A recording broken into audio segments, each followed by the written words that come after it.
Still getting used to Teams. All right, with no further ado, let's say hello to Representative Fogle, if you don't mind. Give her a little applause here. Ma'am, first thing I've done for you, you represent, we split Missouri up into 163rds.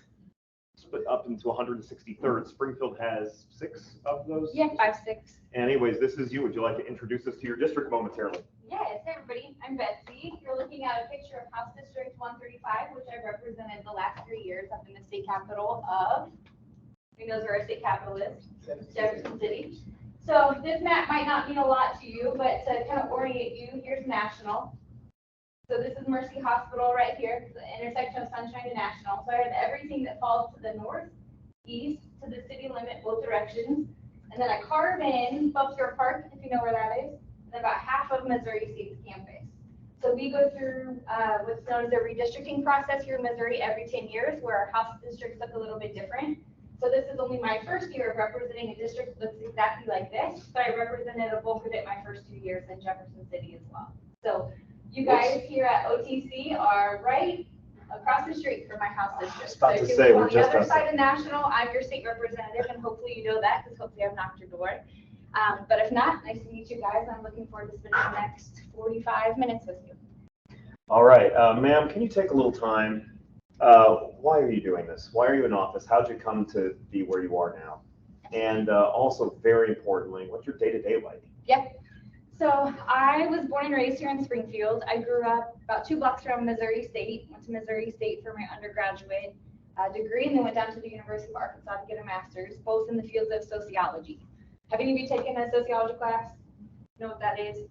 Basically the study of people and groups and the study of social inequality. So that was kind of the first thing that got me interested in politics. Moved back after getting my degree at the University of Arkansas. Started working at a place called Jordan Valley Community Health Center. Any of you heard of that? Have some few head nods and hands raised. So Jordan Valley provides medical, dental, behavioral services to low-income Springfieldians. So we had a lot of families, working families, that would come in the first few years that I was in that working there. It was my job to help people apply for things like health insurance, housing. If there was any concerns about domestic violence or child abuse in the home, I was kind of the person that would go into the exam room. I have no medical training, but would go into the exam room and help families navigate the system. So after a few years of doing that, it really made me want to jump in and do something about all of the problems I was seeing. You know, when you're the person who has to tell somebody that they can't get health care, or that, sorry, you have a tooth that's been hurting you for a year, but you can't afford it, it makes you kind of look at things and say, how can we do this better for our neighbors? So jumped in, ran for office at the young age of 28. I decided to jump in and do this. And honestly, it was just because there was something in the world that bothered me so much, I wanted to jump in and do something about it. So when my first campaign in 2020, like I said, I've been serving for 3 years. In Missouri, you can serve in the House for a total of 4 terms, 2 years each. And then you can serve in the Senate if people so choose and are lucky enough to be elected for 2 4-year terms. So I'm 3 years into what could be 8 years in the House if I wanted to do that. And most importantly, if my district wanted me to do that. I represent, to paint a picture about District 135 a little bit, I represent one of the few 50-50 districts in the state. So about 50% of my constituency in my first election were Republicans, about 50% were Democrats. It's not like that everywhere. You get into rural Missouri, and as you probably know, a lot of those are 80% Republican districts, 20% Democratic districts. You get into some of our inner city St. Louis and inner city Kansas City districts, those happen to be 80% Democrat, 20% Republican. So when I'm in Jefferson City, I have the pleasure of representing people who agree with me on some stuff and people who maybe disagree with me on a lot of stuff, and that's okay. I'll step back for a second and just kind of paint the picture from a perspective of Missouri as a whole. So we have obviously the House on one side of the Capitol. Have any of you guys been to the Capitol, the Missouri Capitol? Some. So you have the House that occupies one half of the building, and then the Senate that occupies the other half. In the House, as Andrew, I don't know what you guys call them. We have 163 state representatives, 52 are members of the minority party. So I am one of those. I serve as a Democrat. There are 52 of us out of 163 in the House. Looking over at the Senate, there are 34 senators, 10 are Democrats. What that means is Republicans have a lot of power in this state, and I'm not one of them. We have 5 of 5 statewide office holders who serve as members of the majority party. So all of our statewide elected officials are Republicans. So my day-to-day, to go to the next question, looks a little bit different than members of the majority because I'm oftentimes playing defense. So my job in the state capitol and the members of the minority are to try to advance the things that we think are important and also look at the legislation that we might think is harmful and figure out how do we meet in the middle on this. So that we're in legislative session January through May. So I am in Jefferson City, usually Sunday night through Thursday night for those 5 months. The first few months out of the legislative session are pretty, I don't want to use the word easy, but a little less time intensive because the way things work is a bill has to make it through committee in order to come to the floor. So bills can be filed by any members of the House. The Speaker of the House has to refer them to a committee, and then they have to be referred from the committee to the floor where we debate them publicly. I serve on the Appropriations Committee, the Budget Committee. Those are pretty time intensive. Sometimes we go in at 7 in the morning and we don't get done until 1 o'clock in the morning. We take public testimony from constituents, from people across the state, and that's kind of the process of how a bill moves from an idea or a concept to getting voted on by the whole body, and of course then over to the Senate. They have to do the same thing, and the governor has to sign it for it to become law. So the day-to-day looks like a lot of committee work, a lot of time on the floor, which is what we call when we're in that big chamber, all 163 of us, and we're debating policy. Sometimes that can look a little boring. I have people that come all the time to Jefferson City and they've been, man, I thought that this was going to be more exciting. That's a good day for us when our tempers are a little less and we're getting stuff done, we're working collectively together. And then I'm sure Representative Riley, when he's here, will share the same thing. There are days when we stand up and we yell at each other because we're so frustrated with a piece of legislation that's moving, or we're frustrated with members of the other party or members of our own party sometimes. So that's a little bit about me, why I got involved in politics, and what the day-to-day looks like for a state representative. Can you take a little time and explain to us, because I'll be asking the photo negative of Alex this question, so Representative Riley. Why do you identify with the Democratic Party? Why not some other party? Absolutely. So of course the 2 major political parties in the United States are Democrats and Republicans. Yes, good job. Your teacher's doing a great job. I would appreciate it if you didn't gun for my job so aggressively. You guys are fantastic. So I grew up in a split household. My parents always canceled each other out at the ballot box. You know, it's kind of a running joke in our family. My mom always voted for the Republican. My dad always voted for the Democrat. I come from a long line of Republicans on my mom's side of the family, my mom's side of the family, and I'm very proud of that. However, personally, I ran as a Democrat, and I'm a Democrat because I think we're stronger together. I think the world's better when we're more inclusive. I think economy should work for everybody, not just the people at the top.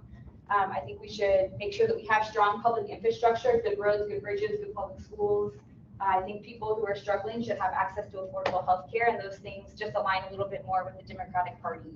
You know, here in Missouri, the Missouri Democrat looks very different from a California Democrat, which looks very different from a Democrat in another state. But what we do here in Missouri and the things we fight for are definitely a reflection of what I believe and in the future I want to see for my state. Like I said, it's hard, or being a part of the super minority is what we call it because there's so few of us. That's difficult some days. You know, we stand up and we advocate for what we believe in, and the Republicans have enough votes that every Democrat could walk out of the building and they could pass whatever legislation they want, and that happens sometimes. But I think balance is a good thing, and if one party gets too big, and this is true, I think, of both political parties, if one party has absolute power and compromise isn't necessary, I think everybody loses. So we have dozens and dozens of questions from students that were not able to be here because they're in other classes. Of course. And I would like us to engage you in some questions too, but let me soften the ground by asking a few of these questions, okay, both from students and from myself. You are a state official. You are helping to determine Missouri policy, but I can't help myself ask you a couple federal questions first. So first of all, we are 48 hours away from a government shutdown at the federal level. What are your thoughts on what's happening right now in that regard?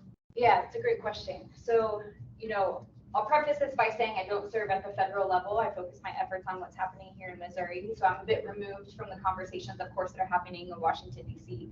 All that to say, you heard it in my remarks as why I'm a Democrat. I believe that our society functions better when we have an efficient and working government. And I'm fearful of what that means if the government fails to keep its doors open. We have I read yesterday, 36,000 Missourians who will not get a paycheck if the government shuts down. That's 36,000 of our neighbors that might be living paycheck to paycheck. And if that paycheck is stripped away, what does that mean for them and their families? So I'm hopeful that a compromise can be reached, going back to what I said earlier. But if you read the news, which is how I get my same information about what's happening in Washington, D.C., it looks like that might be tricky to solve in the next few days. The former president of the United States was found liable in a civil suit for business fraud for like $250 million yesterday. Aside from that, former President Donald Trump is also facing 90+ criminal charges. What do you think should be happening on that front? Well, number one, first and foremost, it's up to the American people to decide if they want him to be the nominee of the Republican Party. I like to think that hopefully people will have more common sense than that. It is no secret I am not a huge Donald Trump fan, not even necessarily from a policy perspective, but I think the type of person that you are and the values you bring to office are important, and I'm concerned with all the litigation against our former president and some of the things that he did in office, of what the future will look like if he's the Republican nominee and if he's successful. But that's for the courts to decide. You know, we have a justice system for a reason. People are innocent until proven guilty, and I won't speculate too much on the outcome of that because that's not my job. It's the job of the courts. All right, so let's go back to your playground in Missouri, if that's okay. Yeah. 2024 is shaping up to be a huge year. Obviously, we have a presidential election. You'll be on the ballot. And some major issues are going to be on the ballot as well for Missourians to vote on. I think probably the chief among these issues is abortion politics. Yep. Missouri has a near total ban, basically a total ban on abortion in this state. Where should abortion policy be from your perspective? Yeah, so I'll give a little bit of background on this issue, and I will preface it by saying this is one of the most polarizing topics people can talk about because people have very passionate perspectives both directions, and I respect that. So in Missouri, when Roe v. Wade was overturned over the summer, I don't know how closely you guys follow politics, but are we aware of that? Missouri, within 24 hours, became the first state to have a complete abortion ban with no exceptions for rape, no exceptions for incest, and very limited health condition of mother language carved in there that healthcare providers don't feel really gives them the autonomy to make a decision on whether or not that mother's life is at risk or not. Any of you have worked in the medical field, or if you know anybody in the medical field, sometimes that's hard to define a life at risk. That could be something that when mom is 6 weeks along, they know that if this isn't taken care of, it could negatively impact her in a few months. But is her life considered at risk in that moment? And the doctor's trying to decide that, and that language is pretty unclear. I've heard from a lot of healthcare professionals that big language presents problems. For me personally, I don't believe that the government should play a role in what a woman a decision that she makes in her healthcare provider's office. But I think that there are a lot of people in Missouri who are uncomfortable with that, and you see that with the legislation that we passed here. Again, going back to that supermajority.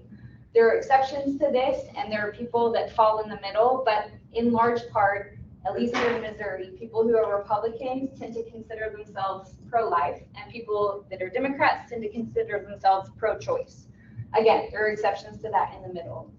But I think what we've seen here in Missouri, and we hear heartbreaking stories, I hear heartbreaking stories all the time, is if a child is sexually assaulted or someone has something unfortunate that happens to them, they no longer can get the care that they need in this state. If somebody is suffering from a pregnancy that's not viable, that doctor doesn't know whether or not they can provide the medical services that are needed, and they're having to call the Attorney General's office or the governor's office, I don't think that's good legislation. So what we will see, depending on what happens in the courts and what happens with petition signature gathering, there's a good chance that those issues are on the ballot in 2024. There are, 11 different versions, and there are about 15 to 20 different versions of initiative petitions, which are, do you guys know what initiative petitions are? Have you gone over that? Initiative petitions, it's basically a way that you guys, citizens of Missouri, can get stuff done around me as your legislator. So you can go out and get signatures on something, and you can put it on the ballot, and we can't tell you yes or no in government, which is great. I love it. things like Medicaid expansion, legalizing marijuana, if you're into that sort of thing, those are all done by the people, for the people, outside of the legislature. So there will be initiative petitions on the ballot in 2024, depending on a few different things, that will decide if we have things like exceptions for rape and incest, or exceptions for healthcare of mother, or do we say the government shouldn't play a role at all, and doctors themselves, that decision should be made solely by the doctor, the healthcare provider, and the patient. There will be multiple different options that float through the process, and then you guys will get to vote on it in August or November of 2024 if things go correctly. So I went to the library a couple weeks back, and when I was walking out of the library, I got approached by a petitioner. But it wasn't abortion related, it was minimum wage related. Yep. And so I will piggyback on a question from an online student, Lilia Hopper, who asks, on the Missouri Democratic Party's platform, it says you are shooting for raising minimum wage up to $15 an hour. That is $3 more than now, which is a significant amount. Speaking in her voice, how do you plan to raise this wage up to this amount without supporting what she says is the overwhelming process of inflation just being allowed to rise every year? What do you plan to do to help the inflation circle we're currently in? Yeah, so of course, a lot of the things that we talk about related to inflation are dealt in DC, right? It's a national economy, so a lot of those conversations happen between the president and the legislative branch in Washington, DC. I will also say the $15 an hour, that is not something we're doing statutorily, or that is not something we're doing through the legislative branch, because quite frankly, the votes wouldn't be there. If we propose that legislation, and some of my colleagues have and will continue to do so, we don't have enough votes to get them done through the legislative branch. My partners on the other side of the aisle don't like raising minimum wage. A lot of them don't like raising minimum wage. So that is getting done, again, through that initiative petition process, and will be done around the will of what we want to see in Jefferson City. I think, $15 an hour a few years ago felt significant, but right now in today's economy, most jobs are already paying $15 an hour. Just driving here, I drove past three fast food signs. Two were fast food, and one was like a CVS or Walgreens or something. And they all were starting at $18, $19, $20 an hour. So to be quite honest, from the minimum wage perspective, there are very few jobs that I think are starting at a baseline of under 15. So I don't share the same concerns from an inflation perspective. Also, in that same initiative petition, there are things like mandatory sick leave for workers that expands the definition of what counts as sick leave. So you could take care of an ailing parent or an ailing child, and you would have job protections. So there are some things in that aren't just specific to the $15 an hour. And I'll be supporting the ballot initiative, that's no secret. But again, that $15 an hour threshold, I think we're already there as a society, and I don't necessarily see us coming back. So one of the things the House of Representatives really focused on in 2023 was transgender rights. I'm going to piggyback again off a couple student questions. Yep. First is from Daniel Sider. He asks, why do you support gender affirming a care for minors?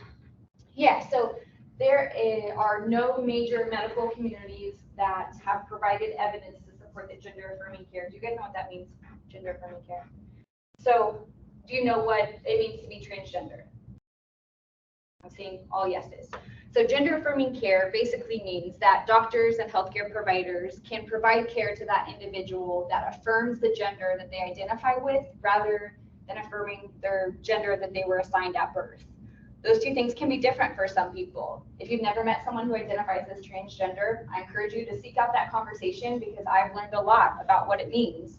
So basically, that individual believes that the sex that they were assigned at birth doesn't reflect the gender that they identify with. And to be honest, this is one of those issues that can be complex for people if they've never come in contact with it. So this year, we passed two different bills in the Missouri legislature. One that would basically ban all gender affirming care for minors in the state, meaning that they couldn't get things like puberty blockers that would delay hormones to make it to where somebody thought that maybe their sex at birth was different from their gender that they felt that they were. They could delay those decisions until they hit maturity and decide whether or not they wanted to have things like breast reduction surgery or things that help them feel more in their skin. So this is a very, very, very, very sensitive conversation, right? And for me, I got to where I got on these bills. Let me say the second thing. The second thing was a ban of children who identify as transgender from playing in sports in kindergarten through 12th grade and in our colleges, from playing in sports that didn't reflect their sex at birth. So that was the second bill that was floating around that we passed and was signed into law. So why I feel the way I feel about these things. We had children that came from across the state with their parents who came to these committee hearings. We first heard this bill my freshman year. It's one of the first bills I heard in committee. And these parents came and just bawled and they cried. And they said, I know you guys maybe don't understand what's going on, but I want my child to play sports with their friends. Or I want my child to be able to get the medications and the treatment that they need so they can make the best decision for themselves when they're older. And I just couldn't look at those families and tell them that I knew better as their elected official than they knew for their children. And that's something I'm ideologically consistent on. I don't want to be the parent of other people's children, and I trust parents to make the right decisions for their families. And if they're not doing so, there's a mechanism of reporting that. But in this situation, I think that families know their children way better than I do as their elected official that is housed in Jefferson City with no background on medical training as it relates to transgender youth. So that's why I voted the way that I voted. But those bills did become law. And a lot of those families who came to me crying, some of them have moved. And I think that's a loss for our community.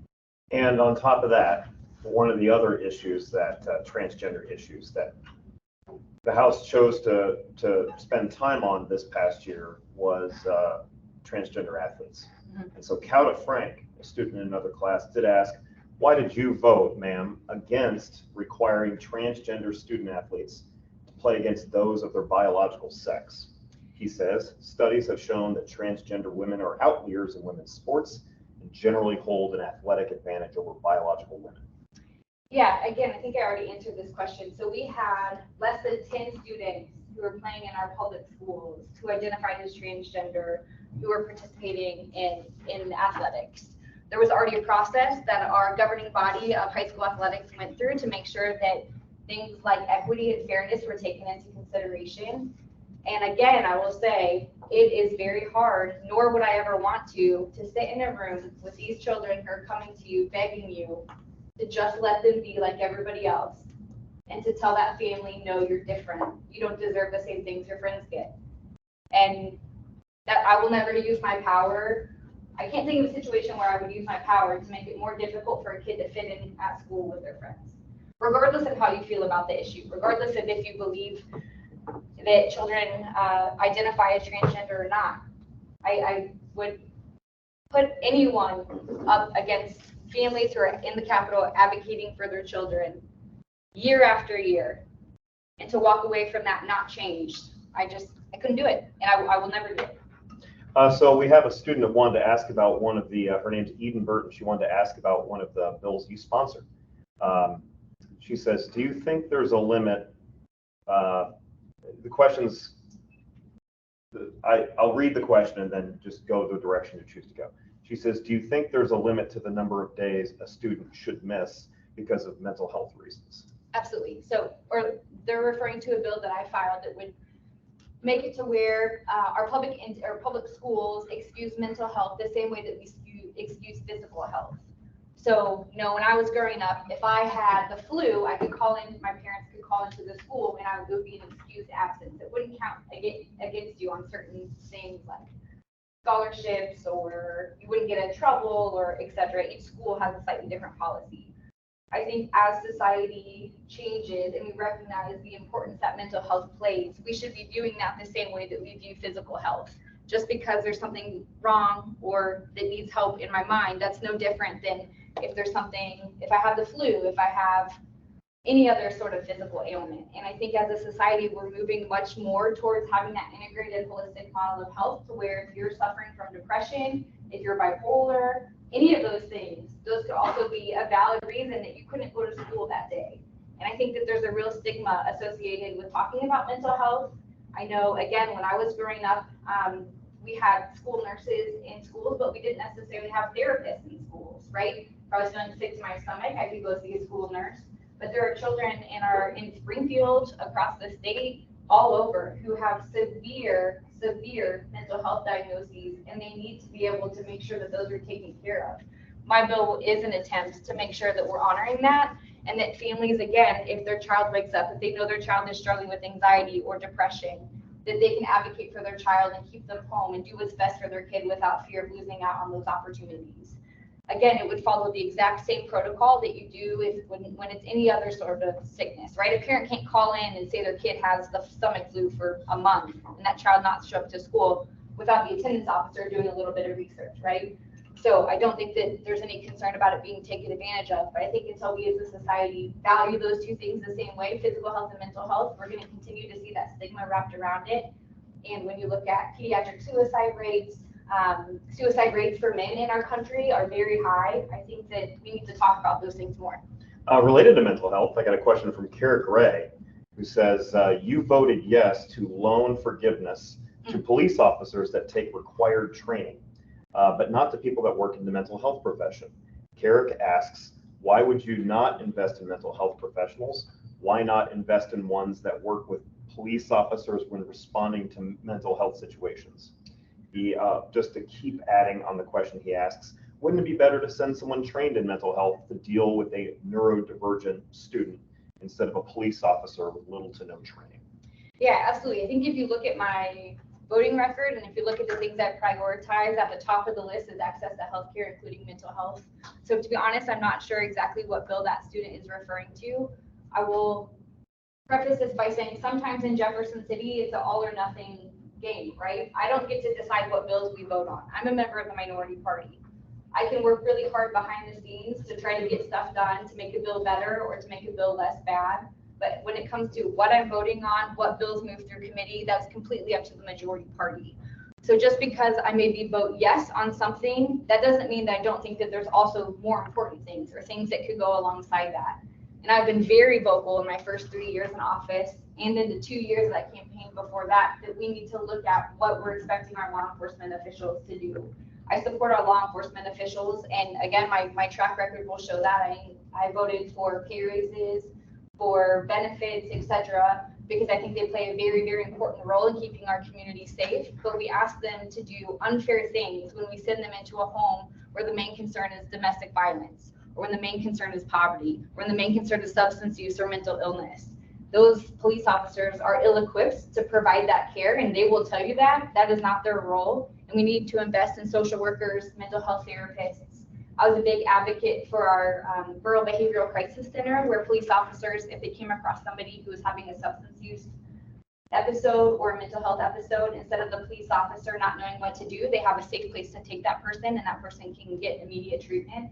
That's the way I think we need to go when we talk about public safety. And then again, I think hopefully I've done a good job of reflecting that in my voting record. Now, I would like to open it up to the floor. Yeah. But before I do that, I'm going to ask one more question. Anybody kind of germinating on a thought or two you'd like to share with the representative, please do so. That'd be great. But anyways, regardless, let's go back to our friend Cowder Frank, who asked about sports betting. Yeah, why did you vote in favor of authorizing sports betting in Missouri? What he asks, what are the reasons it's currently illegal, and why the change should be made to legalize it? Yeah, so again, hitting on one of the surprisingly most controversial things in Jefferson City. I'm in support of sports betting. Number one, it's a revenue source for Missouri. So right now, what you see, we have legalized sports betting in Illinois and legalized sports betting in Kansas. Where do you think everybody from St. Louis and Kansas City go to place their bets? They drive across the river in St. Louis, or they drive across the state line, place their bet because they're blocked on the website from placing it in the confines of the state of Missouri. Then they drive back home. I want to capitalize on those dollars. We're paying Kansas's taxes, we're paying Illinois' taxes by losing out on that revenue stream. And also, that is something that my constituents want. When I'm out knocking doors, I have a lot of people who are neutral on the issue, and I have a lot of people who are really passionate about being able to vote or being able to bet on Travis Kelce on a Sunday. So, the backdrop of that, we've tried to do it in a bipartisan effort. A lot of people on both sides of the aisle are very passionate about legalizing sports betting in Missouri. It's not a partisan issue, and some people on both sides of the aisle are against it for different reasons. But there's one senator in that serves in the Senate. The Senate has the ability to do something called filibuster. You guys know what that means? They can talk for as long as they want. They can't get interrupted. No matter what happens, he blocks sports betting because he doesn't want it to happen in the state of Missouri. So 95% of people, this is kind of a made up statistic, but a majority of legislators, if polled, would say they want to legalize sports betting. We can't get it done because there's a sitting senator who's made it his mission to make sure that doesn't pass, unless we legalize something called video lottery terminals. I'm getting a little bit in the weeds here, so sorry about that. Video lottery terminals, you guys know what that is, what those are. You walk into a gas station and there's something that looks kind of like a video game, but it takes money. So right now those are illegal, but you still see them, right? They're gray machines. They're everywhere. They're illegal. No one will go after them, even though they're illegal. But this senator wants to make them legal. So we see a whole bunch more pop up. And until he's lumped those two things together. So if sports betting passes, then he wants VLTs to pass. There are a lot more people who are not in favor of this one than this one. So we've been pretty much locked the last 3 years and not getting it done. Am I seeing an initiative ballot on that? I thought I saw some juice behind it. Possibly. Okay. Yeah. So of course our major sporting teams, which we're lucky to have a lot, we have the Cardinals, we have the Chiefs, we have soccer teams, we have the Royals. I think that I would be surprised if they don't continue to push their power to try to get sports betting done because it benefits them. When people have money on the line, they tend to watch the games, right? Okay, so let's open up the floor. Should anybody have any questions or thoughts for you? Yes. Going back to mental health. Yeah. Is there anything the house can do about bullying? I know in my school I was bullied like a lot, and the school did absolutely nothing. Is there a bill or something they can pass to make it so we don't have those difficulties in school every single day? Yeah. So thinking through kind of just some of the conversations we've had in Jefferson City, there's been some conversations related to online bullying and social media platforms. You know, our U.S. Senator, Josh Hawley, has had some conversations about what does it look like if we change the minimum age for some of those platforms, because bullying is a huge problem on those sites. From an in-person in the classroom perspective, a lot of those conversations, I think we defer to local school boards.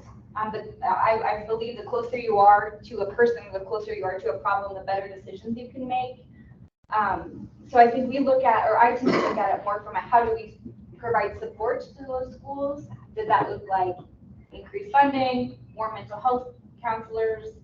How can we be supportive of those school districts while relinquishing the day-to-day decision-making to those local school boards?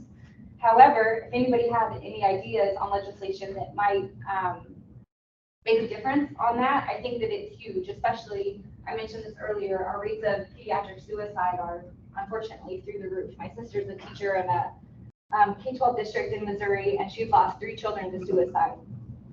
We have to do something about it, and I'm open to any and all suggestions.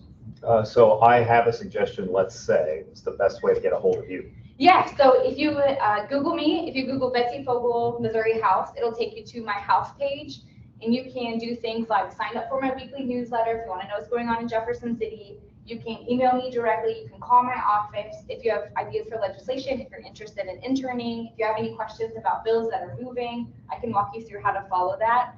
I will say that side has nothing to do with my campaign side. We keep those things completely separate. So if you want interest, or if you're interested in just legislative information, you don't have to worry at all that will get you sucked into the campaign world. Those should be very separate. Ma'am, your floor still, if you have any questions to answer. Yes. I'm not quite sure how to word this, but I know I didn't hear anything in the questions that was asked. How do you feel about the Second Amendment and the recent rise in school and public shootings? Absolutely. Oh man. Yeah. So another issue, as always, you guys hit on like the most polarizing issue, right? We had a school shooting in St. Louis, 2 years ago. And I thought after that moment, I had several Republican friends of mine, because contrary to popular belief, that does happen, right? We're all in Jefferson City working together to move our state forward. We might disagree on policy, and There's some of them that probably would never want a friendship with me because of my political party, but I think that's the minority. A lot of us are truly friends in Jefferson City.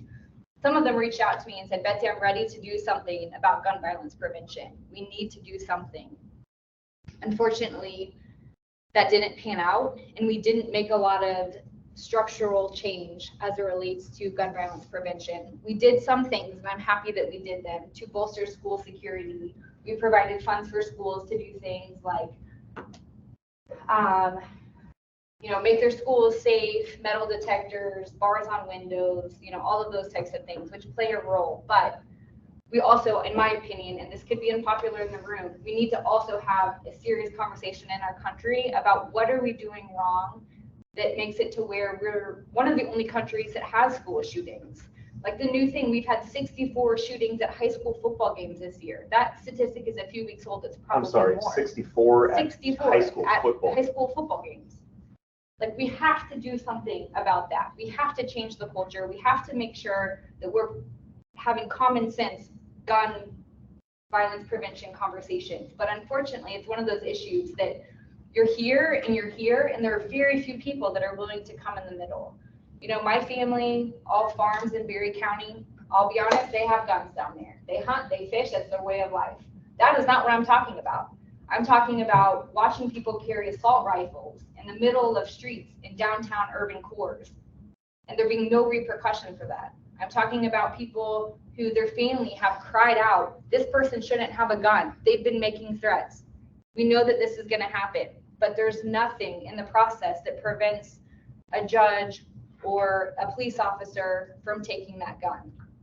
And I think that until we start having those conversations, and until both sides are willing to say, hey, we know that there's a problem and we need to do something about it, we're going to continue to live in a country where parents are scared to send their kids to school.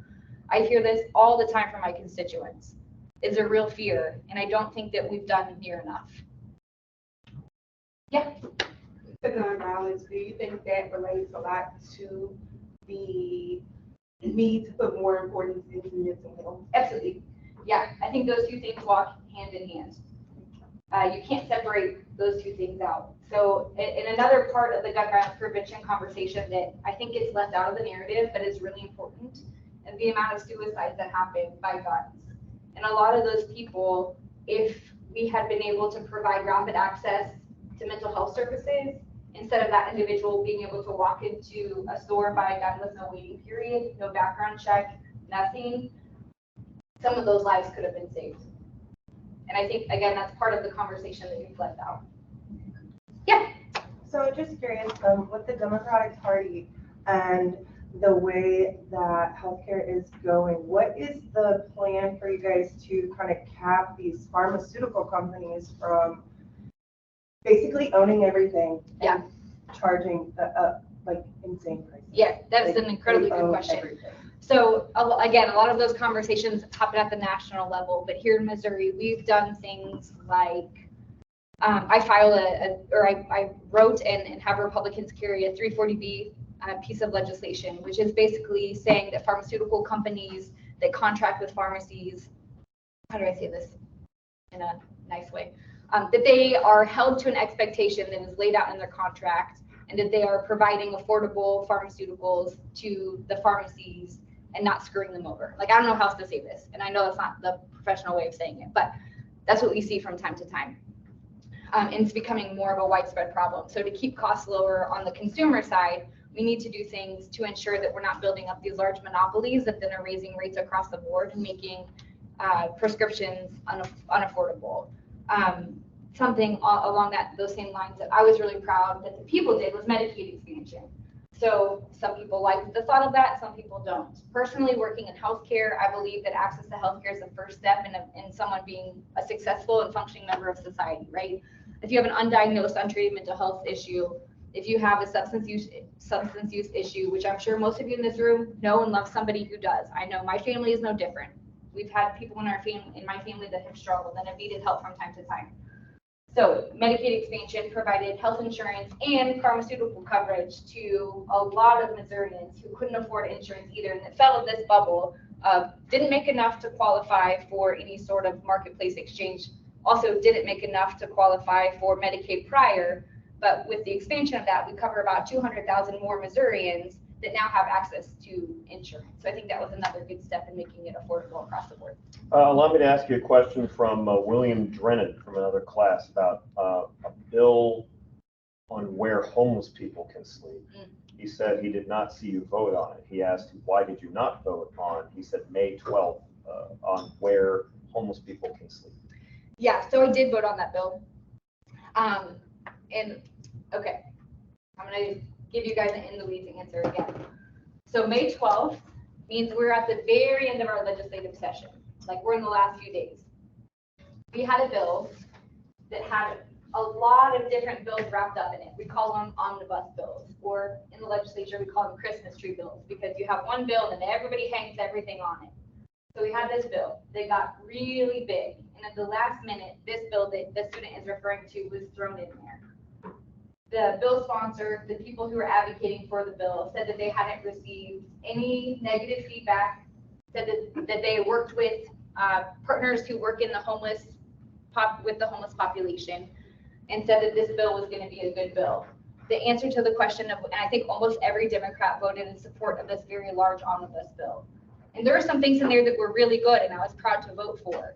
However, after we all voted for this bill and it became law, almost immediately I started hearing from experts back home who said that the language was problematic, that it was going to criminalize homelessness for people who were sleeping in public places, and also that homeless providers who tried to care for individuals experiencing homelessness would be punished and have money withheld if they didn't follow the exact parameters of this bill.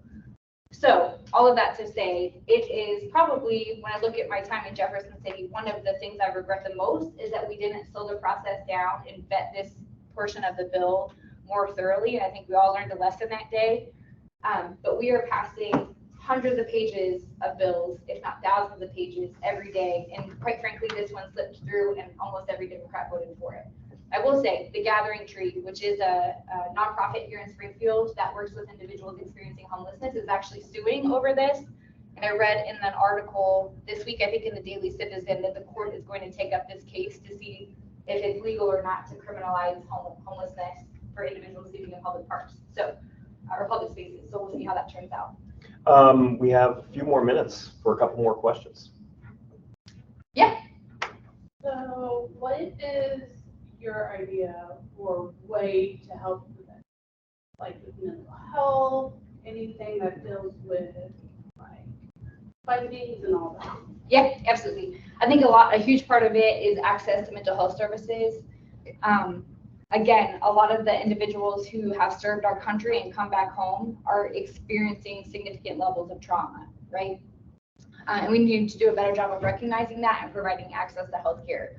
We also, I think, could get creative and do more about making sure veterans returning home have access to job placements. So when we're looking at things, economic opportunities, job opportunities, and making it easier for those veterans to come home and feel plugged in somewhere, I think is really important. We've done some things. We have several veterans that serve in the legislature, and they've proposed a variety of different bills. Some of them more symbolic, naming highways and roads and bridges after veterans to make sure that we're creating a culture where the service is appreciated. But I think we need to continue to focus on those more tangible things that help our brothers and sisters that have served across the world and are coming home. I want to keep the floor open for one more question, should you have one. Yeah. Oh, So, sorry. You said a lot about, and I completely agree about how mental services or health services, how that could be a really big, not necessarily a complete solution, but a way to help overall issues like gun violence or suicidal things or veterans or just all that. There seems to be a lot of room that could help. How would you suggest that we go about that? Yeah, so in my mind, we need to increase the number of providers. One of the things that we did last year that I was most proud of was we put money in the budget to provide more residency spots in the state of Missouri, because what happens, residencies are capped on how many people they can take. So we're capped on how many doctors and medical providers and mental health practitioners are graduating, which makes sense to a certain extent. It's costly to educate those residents, I understand it, but we're seeing a healthcare crisis across the board. So We increased residency spots. We increased loan forgiveness for people who are willing to go into certain career paths. So I think one of it is the government should play a role in incentivizing individuals to go into the fields that we need them to go through. Somebody who was, complete free market, from a more pure capitalism, might disagree with me and say the government shouldn't play a role in the private sector, but we're not just talking about the private sector. I've filed bills and support, or I've supported bills. I don't know if I've filed any, but I've advocated for it through the budget process and putting social workers in schools. Because a lot of the things that we're talking about happen from a very young age. And if 80% of a child's brain is formed by the age of 5. If we miss them in those years and they have an undiagnosed or untreated mental health illness or issue, it becomes much harder later on. So I think it's increasing the number of providers that we have, increasing capacity across the board. And again, I will say it, and this is why I talk about it so publicly, we also have to change the stigma, right? If you shouldn't suffer in silence. If you're struggling with something, you should be able to pick up the phone and talk to somebody. We put funding in the budget last year for a 24-hour, 7-day-a-week, 100 or 365 days out of the year crisis center. The number is 988. So if you ever find yourself having a moment, or you come across somebody who's having a moment and you're concerned about their mental health, they can call that number and someone will answer and then route them to a therapist near them, but they won't get off the phone until they feel like they're stable. So that was something that we did as a state that I was really proud. Both sides of the aisle came together to fund. Okay, we're just out of time. Nima, I invite absolutely anybody else who might have a question.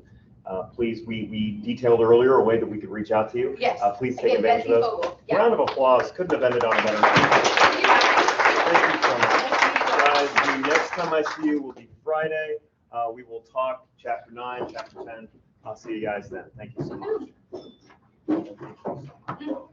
Of course. So glad it worked. Of course. Yeah, this was great. Yeah, bye guys.